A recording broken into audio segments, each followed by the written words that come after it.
Alors, sur les deux, trois points que vous évoquez, la question de la main-d'œuvre, c'est un vrai sujet. Et aujourd'hui, enfin, comment dire, la question de la main-d'œuvre, c'est un frein au développement de certaines filières agricoles, de l'agriculture biologique, parce que c'est compliqué de trouver la main-d'œuvre qualifiée, disponible sur ces sujets-là. Il y a un gros travail qui est fait quand même. D'abord, la FNSEA travaille beaucoup de façon paritaire avec les structures salariées pour voir comment on peut améliorer l'attractivité des métiers. On travaille beaucoup sur la pénibilité aussi, comment on peut améliorer dans les matériels. Et tout à l'heure, je parlais de recherche aussi en matière de matériel ou de mécanisation. Il y a des vrais sujets là-dessus.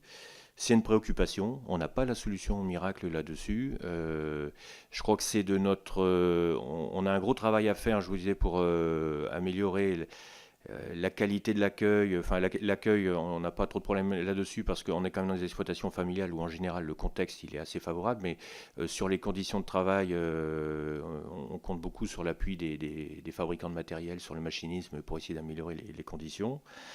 Enfin voilà, mais ça reste un point noir parce que c'est vrai que bon, je suis également producteur en agriculture biologique, hein, donc je vous l'ai expliqué, je travaille avec un groupement d'employeurs pour l'insertion.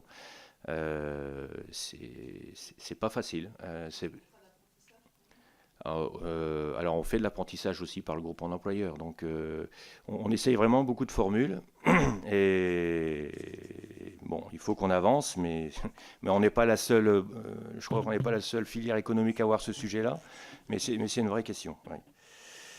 Concernant le jugement du tribunal, alors forcément, ça nous a un petit peu interpellés, puisque remettre en cause le travail d'une agence scientifique indépendante, bon, qui va donner les AMM demain? Est-ce que ce sera l'ANSES ou est-ce que ça va être un tribunal? Enfin, c'est une question de fond que c'est pas nous d'y répondre, c'est aux politiques de savoir où est-ce qu'on met le curseur effectivement sur le principe de précaution. Euh, c'est normal que l'on puisse prendre un certain nombre de précautions. Après, il y a un enjeu, il y a un enjeu de société sur la gestion du risque. Moi, je crois que c'est quelque chose qui est important qu'on ne met pas assez en avant. Le zéro risque partout, tout le temps, c'est quelque chose, à mon avis, qui paraît quand même bon, facile à agiter, hein, mais qui est beaucoup plus difficile à gérer. Et c'est vrai dans la vie de tous les jours. Donc on doit faire des progrès. Là, moi, je suis complètement d'accord sur l'amélioration des choses en fonction de ce que la science nous apprend tous les jours. Parce que ça aussi, on démarre des choses avec une connaissance à un instant T. L'instant T plus un an ou plus 2 ans, ben, les connaissances ont évolué, donc c'est normal que la réglementation évolue. On doit accepter ce temps de la recherche, ce temps des connaissances, et là on a l'impression que ça n'est plus forcément accepté.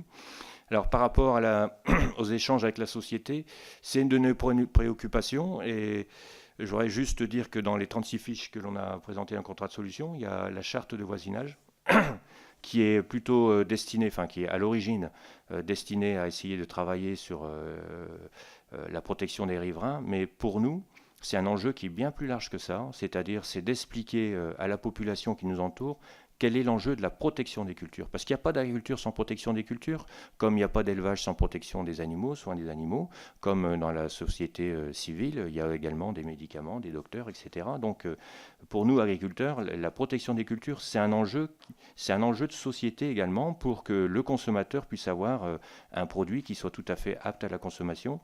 Et on voudrait s'appuyer sur cette charte de voisinage pour que ce débat puisse se faire. Et ça se fait déjà quand même de façon assez satisfaisante sur le terrain, mais c'est vrai que dans les grands médias nationaux, je le dis comme ça, ce n'est pas suffisamment audible. Quand même beaucoup de citoyens dans les campagnes mesurent ces enjeux-là, et c'est globalement moins mesuré, je dirais, dans les enjeux, dans les échanges nationaux. Dernier point sur la formation. Alors oui, ça je crois qu'aujourd'hui les structures de formation ont complètement intégré cette évolution, et les jeunes qui arrivent aujourd'hui, qui sortent de formation, ont assimilé cette dimension-là. Et Et donc, je vais dire, dans la tête, il y a déjà des choses qui sont faites. Mais globalement, ça évolue chez tous les agriculteurs. Mais dans les structures de formation, oui, le travail est fait. Écoutez, merci, c'est plutôt une bonne nouvelle et un sens qui nous intéresse tous, je pense.